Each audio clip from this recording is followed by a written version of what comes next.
It's been a cold spring and the garden is a mess, but now it's time to get it cleaned up. And this year, one of my first priorities is getting the berry bed set up properly. Using a straight line, I'm moving the border stones in line with the raised bed. The strawberries are going to get a nice cage to protect them from squirrels and that toddler. But in order to do that, I need a straight line, and this border is anything but. This is actually going to make this bed a little bit larger. What's funny is my husband is my biggest supporter, but every year I seem to creep the garden beds a little further into the lawn. When he watches the video, he jokes that my master plan is to take over the entire yard, one fresh edge at a time. This berry bed is getting a few upgrades this season. When I looked at the crops that saved my family the most money this winter, berries were at the top of the list. And this is just the beginning of the upgrades this bed is getting. The more I garden, the more I realize that the bones in terms of edges, trellises, and cages are so important. I've spent the time and money planting these beautiful berries, but the harvest I've gotten from the space has been less than ideal.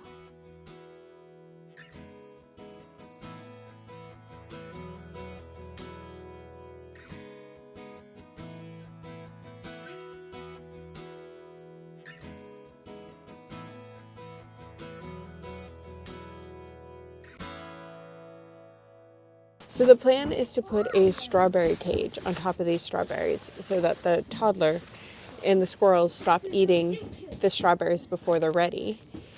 But there's quite a good grade down.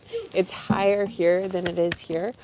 Would you guys remove all the strawberries and level it and then plant the strawberries back? Or would you make it work the way it is? I'd like to know. I'm kind of split on the decision. I feel like the non-lazy thing to do would be to make sure everything was relatively flat, but let me know what you would do. I might have to bring the cages out here to decide what needs to be done. Hello.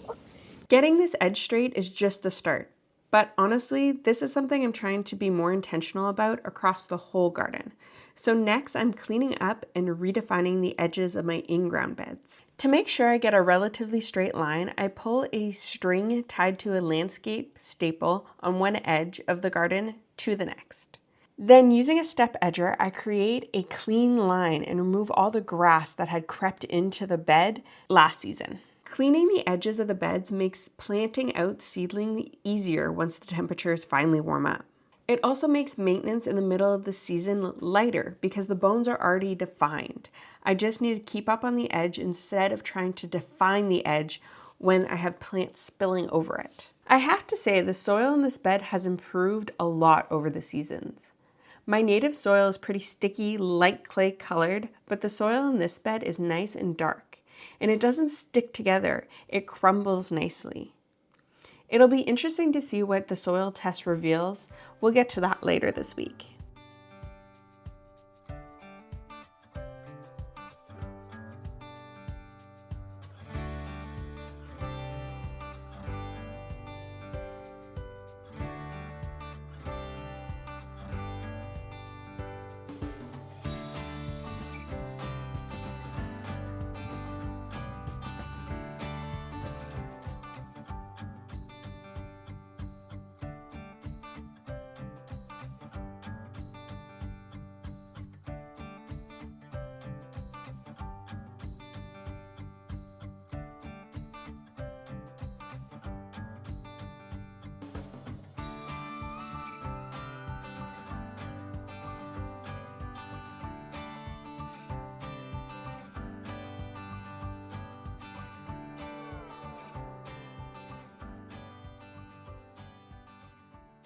Now to deal with the mulch. In the fall, I topped the in-ground beds with leaves, grass clippings, and carrot tops to keep the soil well covered during the winter months. Little did I know we were going to get so much snow.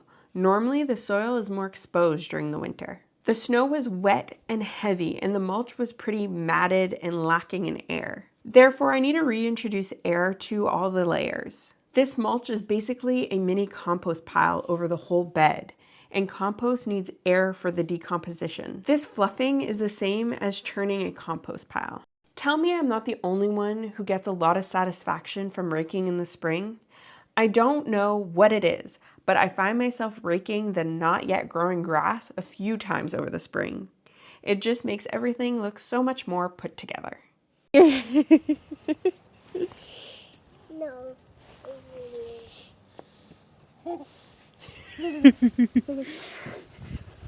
Are you excited? No. Oh, okay. With these clean edges, it's finally starting to look like my garden again. Good? Yeah. Yeah. Are you happy to be outside? No. Now? Is your favorite word no? Just a variation of no. Now look at these beds, ready to grow hundreds of pounds of food this year. Once the beds are cleaned up and defined, the next step is to make sure all that work doesn't go to waste. And for me, that means dealing with a bit of a rabbit problem. They come into the yard and eat my berry plants. The blueberries and blackberries get it the worst, but they're also nibbling at the spiky raspberry plants too. Last year I put some chicken wire at the bottom of my fence, but I was short a couple of feet. So I put this fence board to try to block the rabbits' entry point. Late winter and early spring is a great time to look for holes in your fence and fix them before the season gets started and the plants grow over these problems. Last year, the raspberry bush completely covered this section of the fence, and I never noticed when the fence board was down until a rabbit had entered the yard.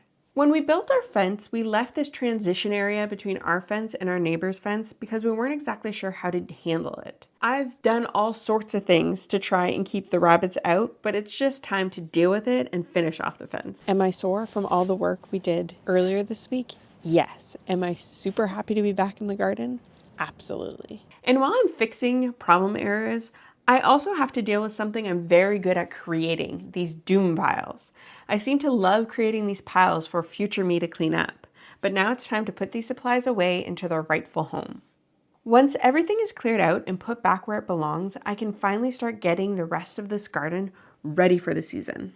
The bed furthest from my house had the fall greens in it, which surprisingly have survived this snowy winter. But because a lot of my spring root crops are going to go into these beds, it's kind of time to get them cleaned out and prepped. Because before you know it, it'll be the middle of April and it'll be time for seeding. I thought I had some bags, but I don't.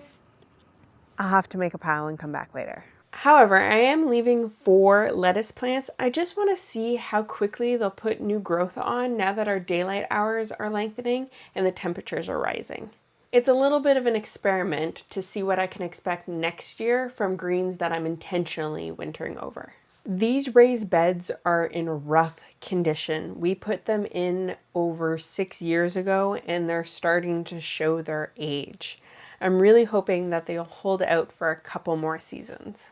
In this last raised bed, I had dumped a bunch of soil from some pots I had left over from last year, and now I just need to smooth it out, get the root mass out of it and smooth it out. Those containers that I've emptied are part of my berry upgrading that I have planned this year.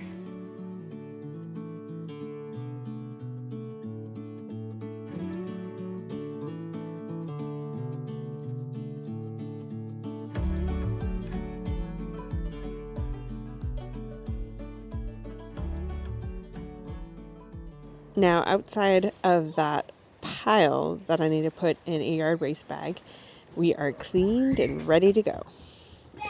They do need to be topped up with some soil, however. So that's the early spring reset. None of this work is very exciting on its own, but it's what sets the foundation for everything that grows in this garden. Now that the beds are cleaned up and ready to go, the next step is figuring out exactly what the soil needs before planting really begins.